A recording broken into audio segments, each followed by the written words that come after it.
inflation, supply chain, other economic terms. There are a lot of them being thrown around today, and that's because a lot's going on. Is your dad constantly talking about the supply chain? Is your mom telling you that you need to get your holiday shopping done a month in advance because there won't be anything on the shelves? Well, then you're not alone.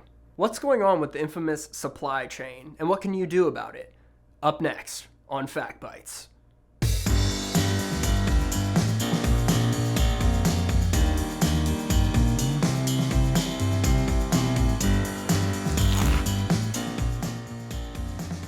And while those supply chains clink around, take a moment to like and subscribe.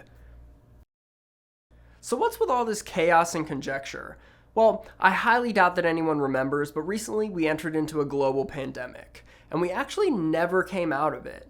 Simply put, COVID-19 is still the reason for all of this product shortage. There's been a huge spike in demand following the global rollout of vaccinations, but due to shutdowns paired with worker shortages and other COVID-related industrial slowdowns, corporations are unable to meet this demand on a global scale. And as you may have guessed, that leads to larger demand than supply, which leads to price spikes and supply gaps.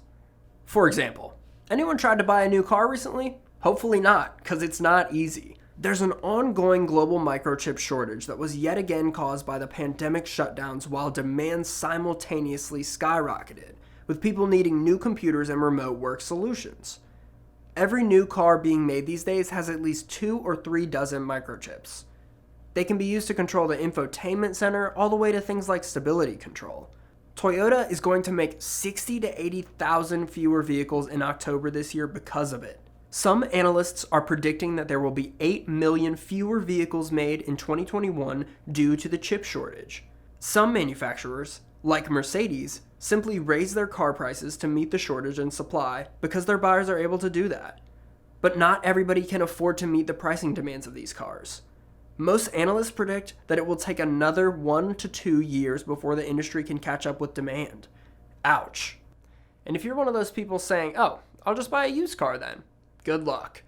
Used car prices rose 45% over the past year because of the new car shortage. People still need cars, folks. See, globalization leads to cheaper production costs, which ultimately leads to cheaper prices for consumers. But with a global supply chain, anytime one of those links fails or is hindered, it causes massive ripple effects down the rest of that chain.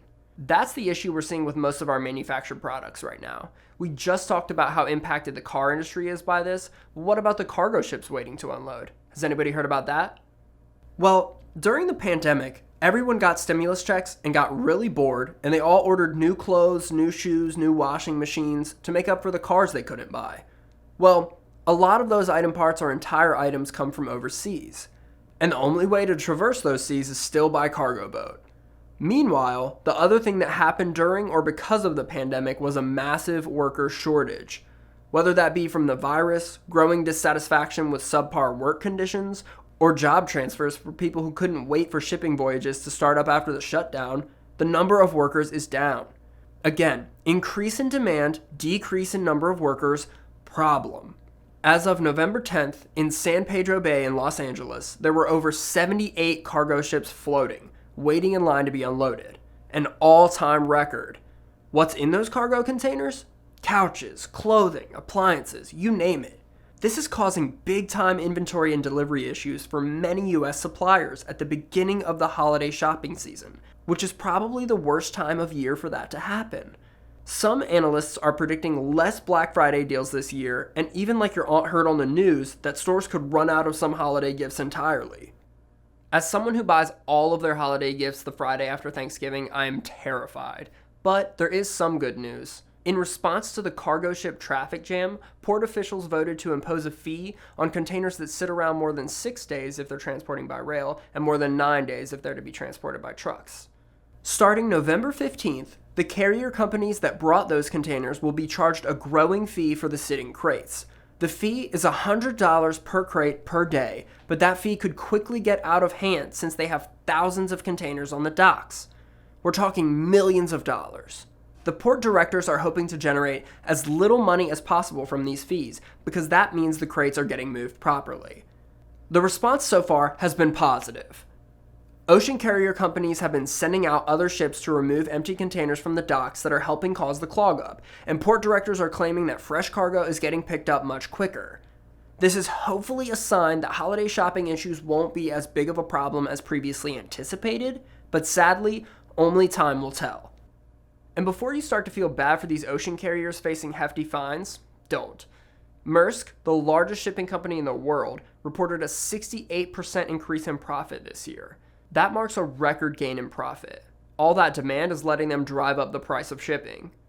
The ocean carriers will point the finger at the trucking companies for not picking up the cargo fast enough. But the trucking companies can't pick up new containers without chassis, the part of the truck's framework that cargo containers are placed on.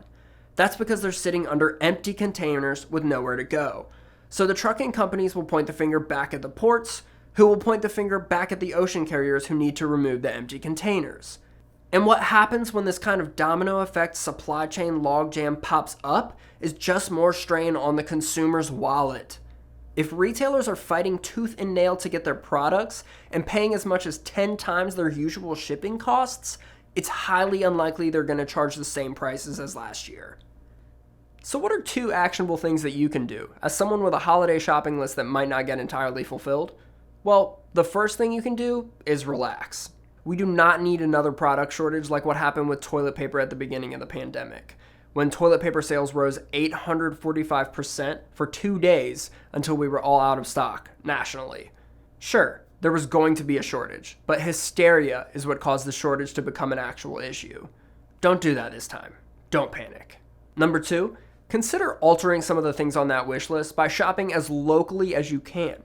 The more local the store, the shorter the supply chain, the easier it will be to buy those items, and the less strain you'll put on an international supply chain that is already struggling this holiday season. What are you going to do to try and avoid the holiday shopping woes? Let us know in the comments below. Good luck out there this holiday season. Don't forget to like and subscribe, and thanks for watching.